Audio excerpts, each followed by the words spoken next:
The pictures were amazing of the family. How did you arrange the call? What all did you have to do? Well, my mom, who is almost 103, it has a really difficult time talking to us on the telephone. So I was talking to the management where she lives and just trying to brainstorm different ways. And she said, "How about, doing an iPhone FaceTime?" I said, "She doesn't have one." And so she called me back a bit later, the executive director, and said, "She can use mine." So Oh, she went to the room, set it up with my daughter in law, who invited us all on, and away we went. that's amazing. How did she feel about it? Oh, she was just amazed. I wish I could have been there when she first saw it because she just said, "I can't believe all the new things that are happening." And she said it was so exciting to see especially the grandchildren, the great grandchildren.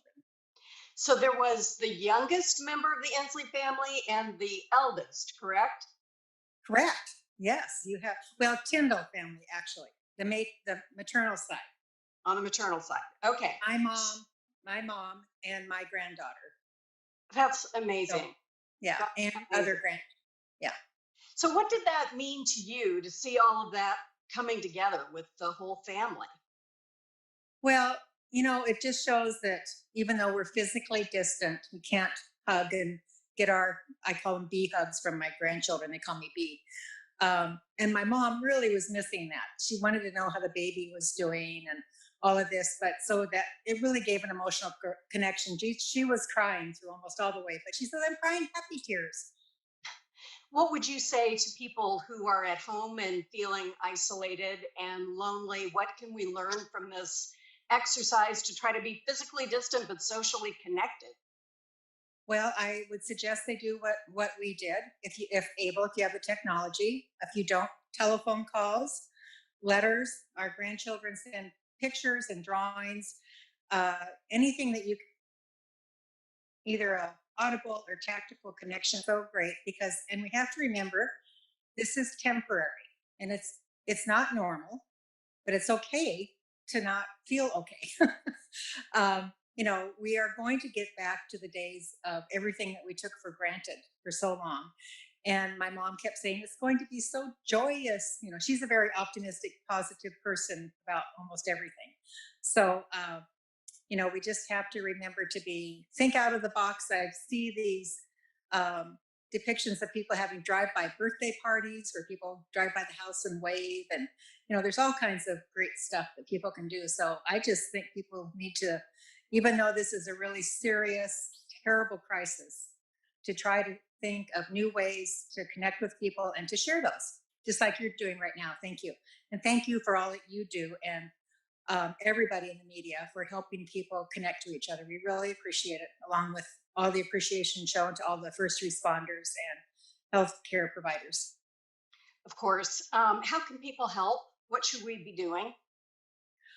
Oh my gosh, I have gotten so many offers of helps. People saying, I want to do this or that or the other, and the state is being inundated with calls of offers.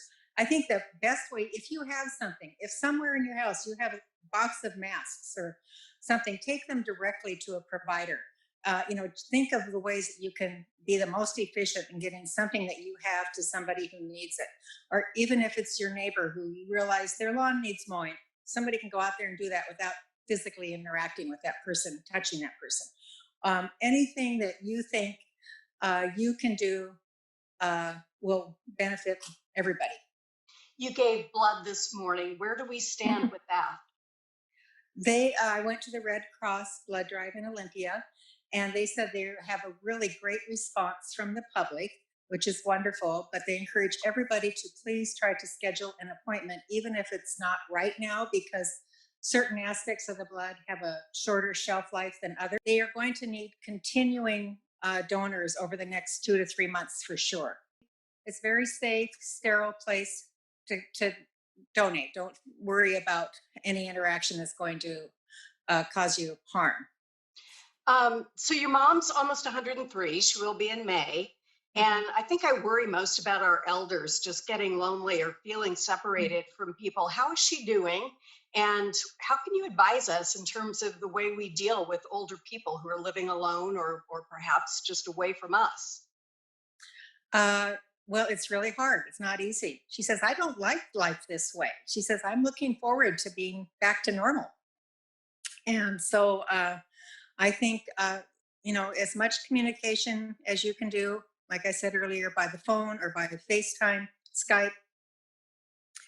We were sending flowers. I'm not sure about flower delivery anymore.